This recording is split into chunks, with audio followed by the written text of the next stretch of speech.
Thank you very much, and revolutionary regards to the leadership in the Progressive Caucus. The presidency is responsible for 8 functions, 11 task teams, and 6 SOEs, and it is here to ask for money. Deputy President, when you spoke last Friday, Floyd Shibambu, you characterized the sitting president as being a candidate for an award in fiction, best fiction in literary sciences. But you see, it doesn't look like you were heard about what you were diagnosing. I think we must have to upgrade the diagnosis and borrow from the ideological toolkit of Frantz Fanon. We may be dealing with psychosis, whose symptoms are delusions, illusions, because Zakes Mda, when he writes DP, he knows that he's writing fiction. But our candidate tonight truly believes in the delusions that he gives us. 1 million houses in Alex. He believes that. It's a proper belief. And Fanon teaches us about cognitive dissonance. That when you tell such a person who suffers from these symptoms the truth, they hold on so much to their core belief, they become agitated, uncomfortable. If you tell him now that he's wearing a blue tie, he may tell you he's convinced that he's not even dressed. Just today, after being warned of delusions, he comes to this platform and says, unsafe toilets have been replaced in 92% of schools needing safe toilets. The remaining 280 schools are scheduled for completion within this financial year. But the report of the Basic Education Department titled Education Facility Management System Report, published 3 July 2024, says there are 1,770 pit toilets, schools with pit toilets. 280, 1,770. This is not a candidate of fiction. We have passed the stage of fiction, and we are dealing with mental illness. That is why those who come here to defend him, that is why those who come to defend him. Honorable Ndlozi, can you please take a seat behind you? Yes, honorable member. Thank you, Chair. Chair, Honorable Ndlozi, on the podium is reflecting on the President's state of mind, and I think it's in violation of Rule 85 sub 1. 85 sub 1. I believe the rule is being violated by Honorable Ndlozi, Chair. Thank you. He's not a medical doctor.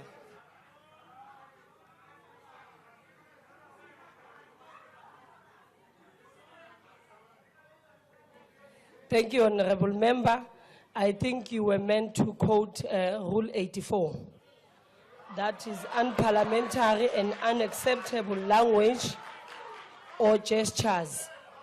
And also, no member may use offensive, abusive, insulting, disrespectful, unbecoming, and unparliamentary words or language, nor offensive or unbecoming or threatening gestures.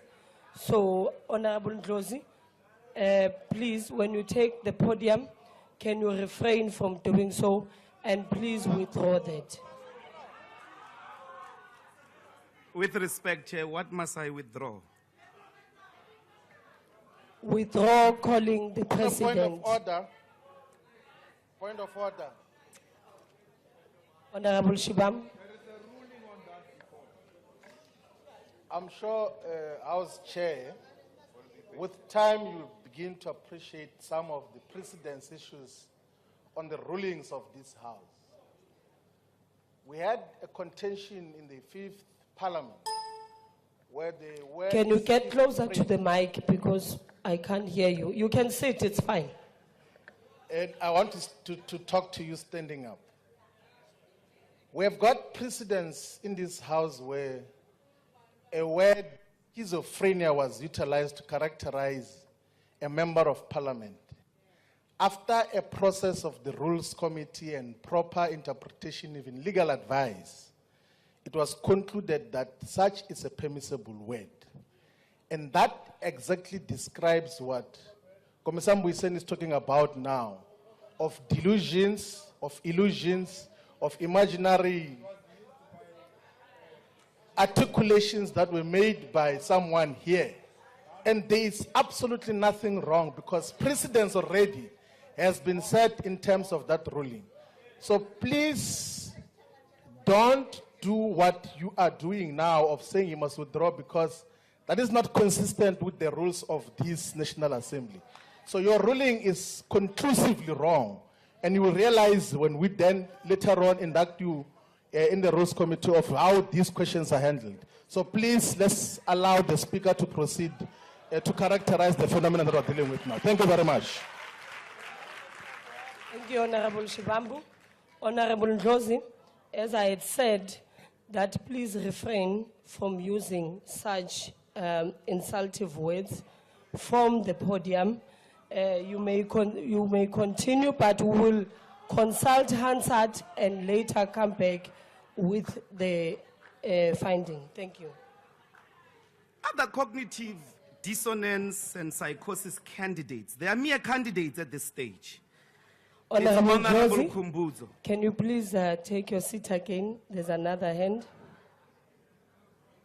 Yes, Honorable Member. Chairperson, I insist with respect to Rule 84 that Honorable Ndlozi must withdraw because he insulted the President, His Excellency. Listen, Chair, can I... Honorable members, I can't now hear the point of order because you are drowning a member that have given a privilege to speak now. Please. No, I'm arguing, Chair, that the Honorable Member Ndlozi must withdraw. He is insulting the President to say that psychosis, it had to do with the effect of the mind. So, yeah, it's a mental illness. That is not allowed, Honorable Chair, and it's unparliamentary.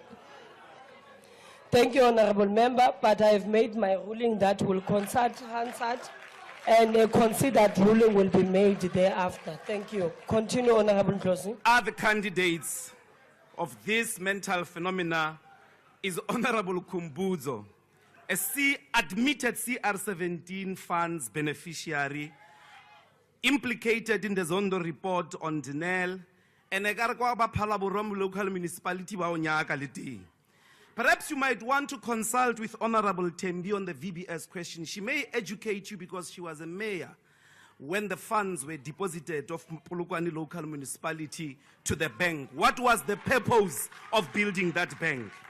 The President also says a lot about jobs, but the fact of the matter is in 2019 when you were sworn in, there were 16.3 million employed people. Today, there are 16.7 million people. The difference is about 400,000, not 2 million.